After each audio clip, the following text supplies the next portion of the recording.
Berlin. Novembre 1884. Palais du chancelier Bismarck. Une conférence internationale est organisée, sous le nom de Conférence de Berlin. Aujourd'hui, cette conférence est oubliée. Elle a pourtant scellé le destin de l'Afrique pour les siècles à venir. Son objectif était de se mettre d'accord entre occidentaux sur des règles d'occupation du continent. Deux conceptions s'opposent.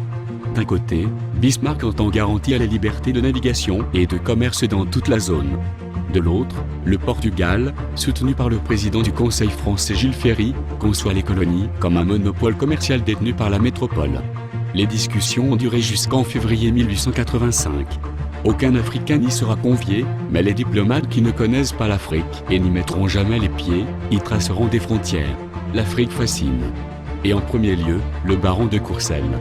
C'est précisément le baron de Courcelles qui a convaincu Jules Ferry de se lancer dans l'aventure coloniale. Face à lui, Sir Edward Mallet, dont le rôle a été décisif, 2 ans plus tôt, dans la conquête de l'Égypte par l'Angleterre, aux dépens de la France. La mentalité de Berlin, c'est de dire on va vous faire du bien malgré vous, en dépit de tout. On veut votre bien, on va vous faire du bien, que vous le vouliez ou non. Et surtout, soyez reconnaissants.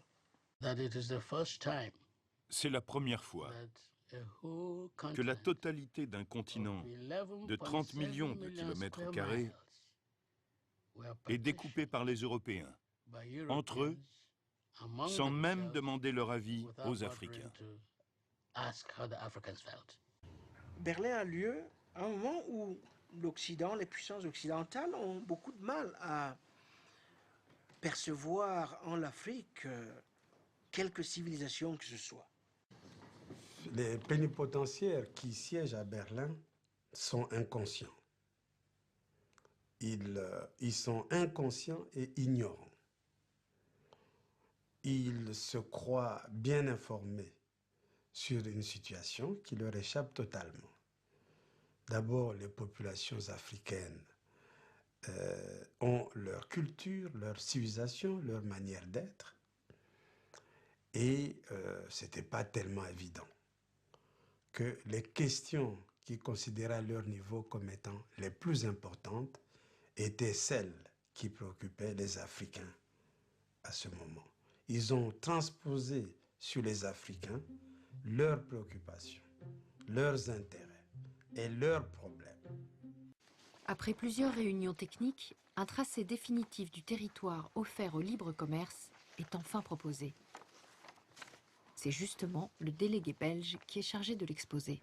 Le territoire offert au libre commerce sera délimité par les crêtes du Nil au nord, du lac Tanganyika à l'est, du Zambèze et de la Lodgé au sud. Pour la première fois, les Occidentaux s'offrent au cœur de l'Afrique un territoire à exploiter, tracé à la règle et au cordeau, au milieu des peuples, sans même savoir ce qu'ils recèlent.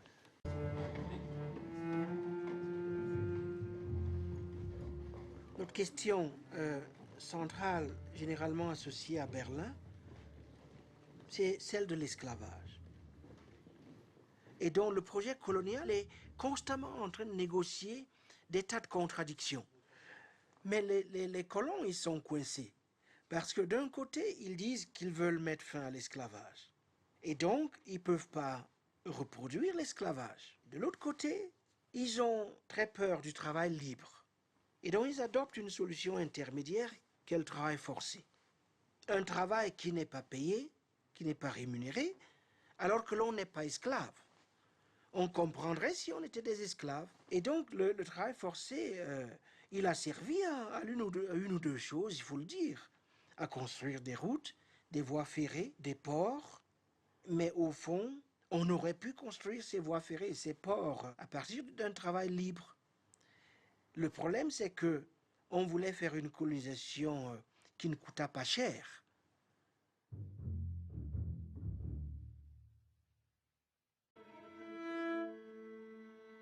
Alors il faut bien dire qu'avant Berlin, les frontières existaient dans l'Afrique précoloniale. Mais il faut préciser tout de suite que ces frontières précoloniales avaient très peu à voir avec l'idée, disons, moderne de la frontière, qui est au fond une invention récente, d'une part parce que la frontière ne constituait jamais une limite infranchissable. La frontière était en général une zone de négociation et de marchandage.